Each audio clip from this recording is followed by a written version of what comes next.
Diario de abril saludamos a Augusto Enríquez, ecuatoriano, graduado en la Universidad Nacional de Cuyo, en Mendoza, Argentina, donde obtuvo 2 especializaciones, intérprete dramático y licenciado en arte dramático, pedagogo. Continuó su preparación profesional en la carrera de Lengua, Literatura en la Universidad Técnica Particular de Loja. Ha tomado cursos, seminarios de dirección escénica, actuación en Estados Unidos, Holanda, Cuba, Colombia, Perú, Chile y Argentina. Profesor, ha participado en giras teatrales por diversos países de Latinoamérica, Estados Unidos y Europa. Bienvenido, un gran artista reconocido obviamente acá en la ciudad de Guayaquil y en particular en todo el país. ¿Cómo está? Gracias por la invitación y pues dar esta oportunidad a nosotros los artistas de tener pues un micrófono donde poder exponer lo que uno hace y lo que uno pretende con esta actividad, ¿no? Esa fue creación del señor Jorge no Escobar, es creación mía, el es creación segmento Puerto Arte, todos los viernes, Puerto Arte. Invitamos siempre a destacados personajes de las artes plásticas, el canto, todo. Entonces, hoy le toca a usted. Muy, gracias. Y aquí estoy. Augusto, después de la tragedia, siempre debe de llegar alguna calma, ¿no? Alguna luz. Y al margen de otras circunstancias, pues la vacunación ha ido dando sus frutos y hoy ya tenemos técnicamente el 100% del aforo. Hay que mantener ciertas cosas elementales como la mascarilla, pero ¿cómo se mueve de manera paralela a esa apertura el sector artístico? Ustedes han logrado abrir espacios. ¿Qué instituciones los han ayudado? ¿En qué sitios?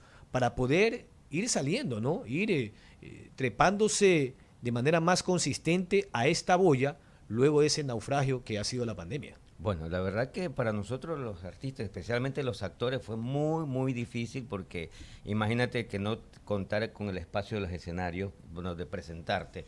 Pues tu parte de la producción y la parte económica se vino abajo, ¿no? La mayoría de los compañeros sufrieron mucho en cuanto a la salud, en cuanto a lo económico, en cuanto a no tener dónde presentar sus trabajos. Pero de a poco hemos ido reactivándonos, buscando la manera, porque para eso somos artistas, o sea, la creatividad y todo el empeño que nosotros le ponemos a esto. En mi caso, por ejemplo, yo por suerte tengo un proyecto que se llama En Guayarte, que nos cedieron ahí un espacio con el grupo teatral Ellos, donde hacemos presentaciones los viernes, sábados y domingos a partir de las 7:30 de la noche, con una activación muy personal, o sea, no es que nos dan dinero, sino que el espacio y nosotros lo hacemos funcionar, hacemos presentaciones y una forma de reactivarnos es que le damos un sobre al público. Y dentro del sobre hay un número y hacemos pequeños sorteos sobre nuestros auspiciantes y luego el público dice, haga su donativo para la obra. Pasan el sombrero. Como pasar en este el sombrero. caso es el sobre. Pasamos el sobre, exactamente, ¿no? Y así pues peleándola con algunos medios, con algunos lugares como por ejemplo el Centro de Arte, por ejemplo La Bota, en que hemos tenido que jugar la idea de bajar los precios, por ejemplo, de las entradas, porque para que el público, porque también la economía del público también estuvo baja. Entonces entender y ponernos a la par de eso y poder surgir con esta actividad. Por suerte ya, como acabas de decir, el 100%, pero ahora viene la motivación para que el público vaya, apoye. Sabemos que hay problemas económicos, la situación está difícil, pero de alguna forma tenemos que nosotros sobrevivir con esto. Y eso pues son estrategias que nosotros buscamos, aplicamos y estos espacios, por ejemplo, son excelentes para nosotros porque es una manera de que el público se entere, sepa lo que nos está pasando y nos apoye en nuestra actividad, ¿no? Mientras hablabas me acordaba yo de una crisis previa a la pandemia que vivió mucha gente y de manera particular en España por la burbuja inmobiliaria, ¿no? La crisis de los pisos, porque así se le dice a un departamento o a una casa en España. Y allí nació esta idea del microteatro, ¿no? Exacto. De hacer teatro en las casas, ¿no? La gente, como no tenía cómo alquilar los espacios, la gente no quería pagar el valor original en un teatro formal, entonces grupos de artistas ante la crisis se organizaban y convocaban a sus seguidores, a las personas interesadas en el arte, a que vayan al microteatro. Y era una pequeña sala de una casa con capacidad para 20 personas, 15 personas, que luego eso se vino a hacer también acá en el país hace unos 5 o 6 años aproximadamente. Pero claro, con la pandemia ni eso servía por el aislamiento. ¿Cómo hicieron ustedes con la virtualidad? Que sí, se disparó en lo laboral, con el teletrabajo, se disparó con la teleeducación, con el mismo comercio, con la compra de alimentos a través de motorizados y demás. Hubo algunos ejercicios, algunos intentos, pero Víctor Acevedo me dijo que no era lo mismo y que la gente no estaba acostumbrada a pagar. Perfecto, o sea, el criterio lo comparto porque en realidad, por ejemplo, lo que acabas de decir fue una modalidad que vino de España, lo trajo un actor que estuvo por allá en España y empezó a funcionar.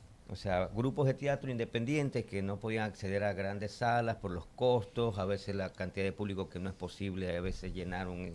Entonces funcionaban los microteatros, pero este asunto de la pandemia también pues tumbó muchas salas de teatro, muchos escenarios pequeños como los microteatros. Y la opción que nos quedó fue ir a la virtualidad, pero el teatro es algo vivo. Es difícil. Ya irte a la virtualidad es estar hablando casi de la televisión o el cine. Claro. Entonces, no es lo mismo. El teatro es el público vivo ahí, los actores vivos en el escenario y esa transmisión, esa comunicación muy directa. Entonces, el público tampoco entrever una película que tienes en los canales Netflix y todo ese asunto, a ver una obra de teatro que está grabada en un plano que no juega con las cámaras como esas esto. limitaciones de infraestructura que también había. Exacto, entonces era muy limitado el público eran tus amigos, la familia que quería apoyarte, pero no era, digamos, el público que dice, voy a ver una obra de teatro de esa manera. Entonces fue un experimento, digamos, que se intentó, pero que realmente no funcionó. O sea, no, porque el teatro no va por ahí, ¿no? O sea, el teatro es el escenario y el elemento humano en vivo para lograr esa comunicación y esa calidez de lo que está sucediendo en el escenario, ¿no? Y en esa luz, saliva y sudor, Augusto, que eso es el teatro vivo, como bien dices, que está en carne viva.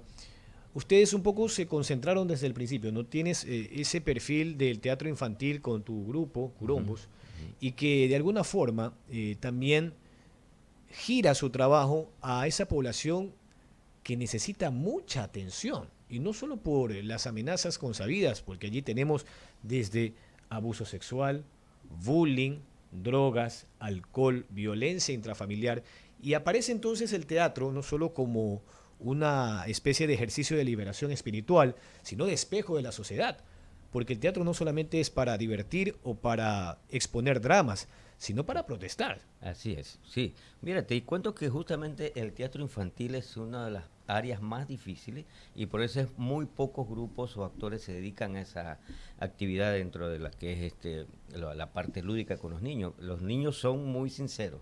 Si una obra no les gusta, si les aburre, ellos se paran y dicen, se paran con el chopete y se van. Y se van, o pretexto, quiero ir al baño, quiero que me compres tal cosa. O el niño se para y dice, está feo, y se va. ¿En serio? No, el adulto, en cambio, le guste o no, se queda y al final se levanta, aplaude y listo, ya está. Pero el niño no, es un público muy, muy, muy difícil. Pero sí importante porque ese público que sale satisfecho, contento, ese público infantil, es el futuro público adulto que va a tener como referencia asistir a una obra de teatro, pues cuando tenga su familia, sus hijos, ¿no? Entonces es una forma, desde el punto de vista que yo lo trabajo, de crear un público que vaya luego a ser asiduo al teatro, ¿no? Y así no muere el teatro. Exactamente, ¿no?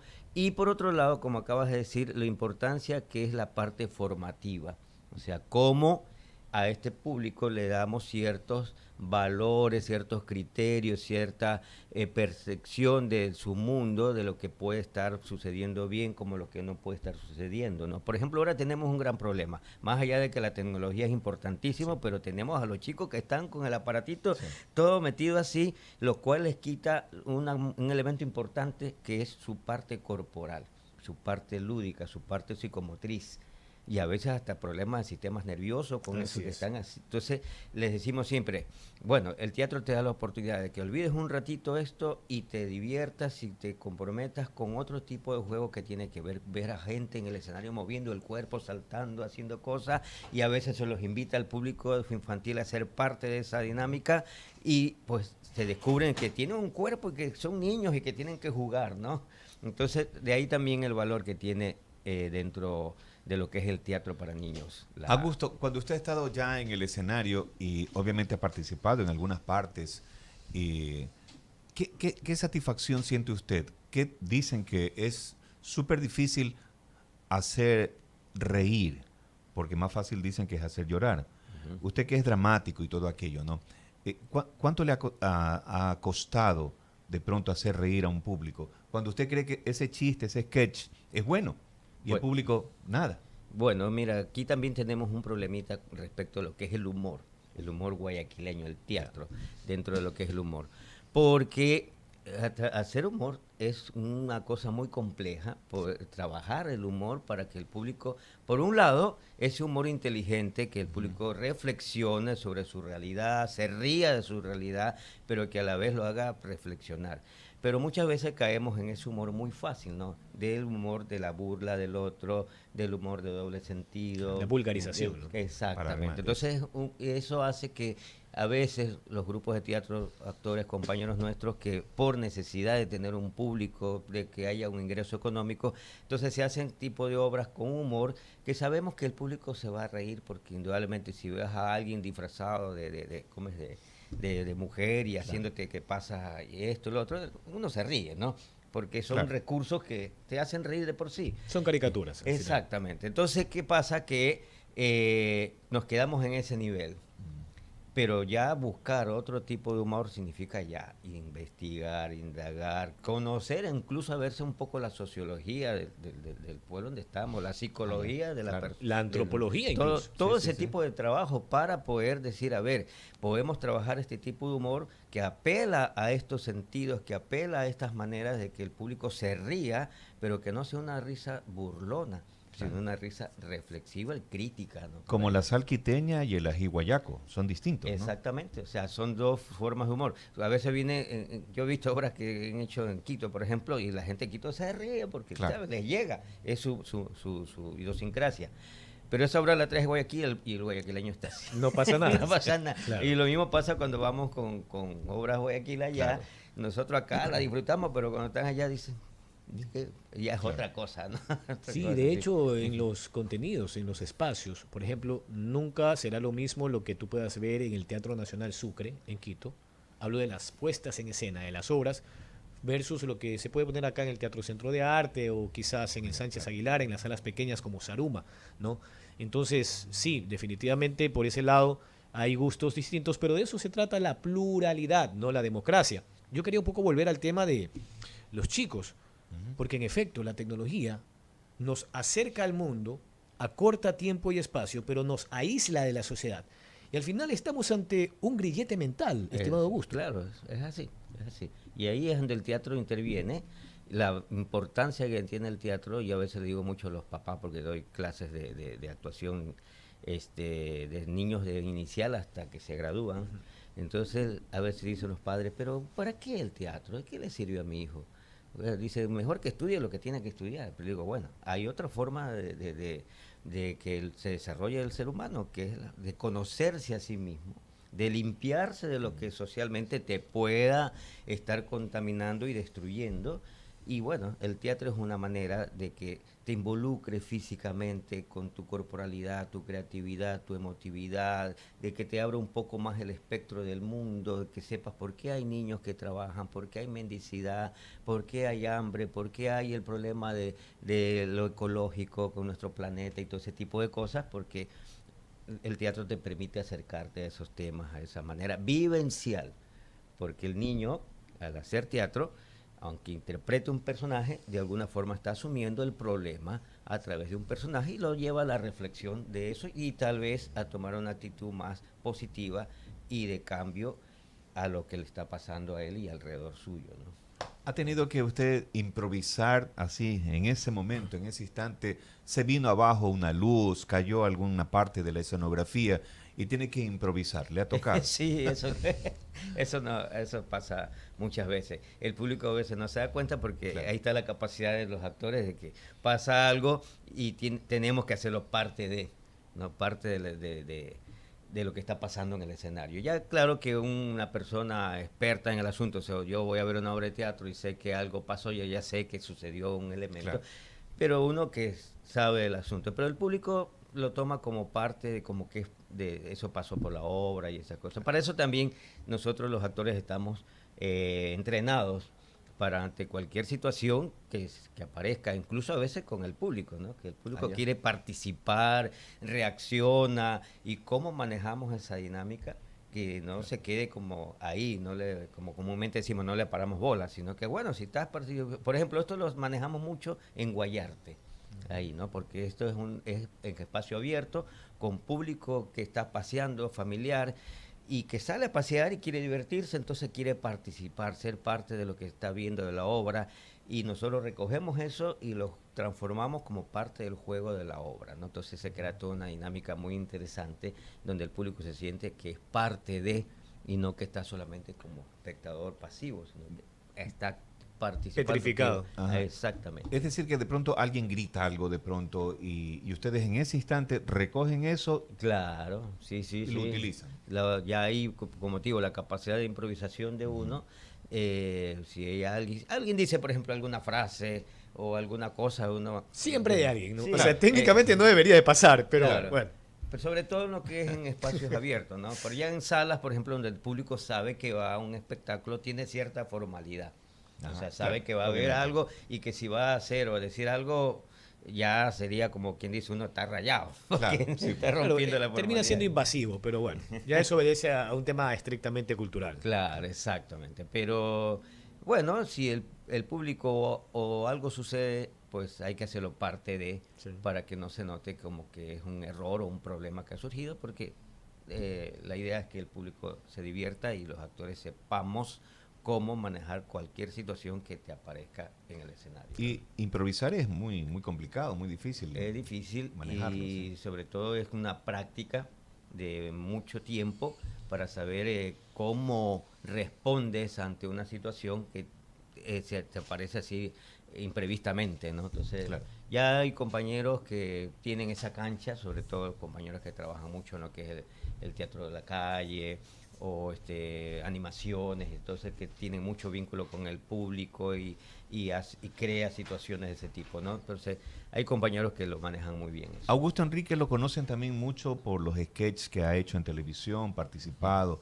Eso también es importante. ¿Lo siguen llamando, siguen manteniendo ese contacto? Sí, sí, la verdad que sí. Como pues ya tengo tiempo en esto, indudablemente... ¿Cuántos años, Augusto? Yo ya tengo 45, voy a cumplir los 46 años de actor. Ah, entonces. O sea, se acerca al medio siglo. Sí, también. Sí, y de edad tengo más. Entonces, sí, me conocen, casi he participado en la mayoría de las producciones que se hacen aquí en Guayaquil, sobre todo. Entonces, a veces he sido semiprotagonista, por ejemplo, estuve en la novela El Cholito, Ya. hacía el padrastro, el Cholito, el abogado. Estuve en la novela Charon, cuando yo hice el payaso Frejolito, un personaje que apareció por ahí. Sí. Tal vez les paso un dato también, un personaje muy conocido acá actualmente que se llama Doña Yoko, Ya, claro. Miriam Murillo, ella es mi esposa, somos esposos. Entonces estamos inmersos siempre en este mundo, hemos hecho películas también, cine, aquí en el país y fuera del país también, no protagonizando, pero sí teniendo la experiencia de ser parte de una producción de audiovisual de cine, ¿no? Augusto, ¿usted qué más disfruta? ¿Hacer de malo, de bueno, romántico? ¿Qué le gusta a usted? ¿Cómo se siente cómodo? Bueno, mira, O de payaso. es que todo depende Sí, pues. de lo que te toque hacer. Claro, Me pero toca. de lo que usted aspira, espera de pronto. Mira, siempre la tendencia aquí, sobre todo en Guayaquil, es trabajar lo cómico, el humor. Claro. Ya, siempre que hay esa tendencia.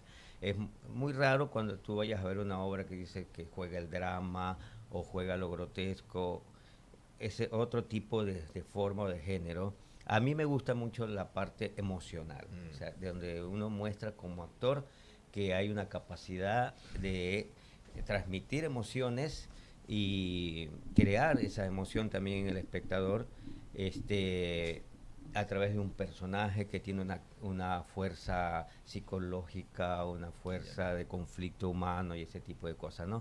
Pero son muy pocas veces las producciones que se pueden vincular en esa área, porque siempre el guayaquileño tiende a querer disfrutar lo que es la comedia. Entonces, bueno, a mí sí me gustaría, y por ahí lo he hecho en algunas ocasiones, trabajos donde a uno como actor le implique esa dificultad de enfrentar un personaje muy cargado emocionalmente y que uno pueda poner toda esa fuerza emocional y conflictiva en el escenario y que el público diga, qué actor, ¿no? Una Claro, cosa así, exacto. ¿no?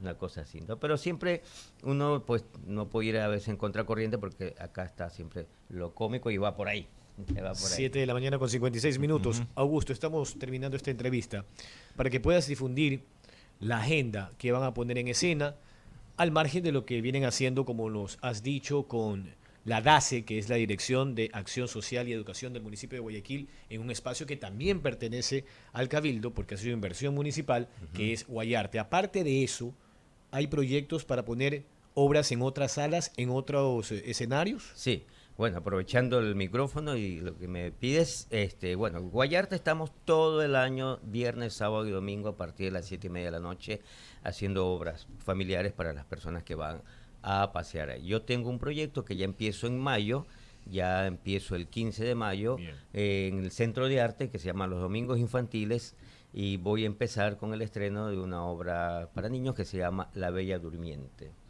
En el mes de junio estoy con otra obra con el grupo Ellos, que es el flautista de Hamelin. En julio estoy con Marta Ontaneda en La Bota con una obra que se llama Las Irresponsables. Ah, qué bien. Y estoy luego en la Casa de la Cultura también en junio con el grupo Bosquejo presentando otra obra que se llama Sol y Luna. Qué bueno. ¿Ya? Bueno, esos son los proyectos ya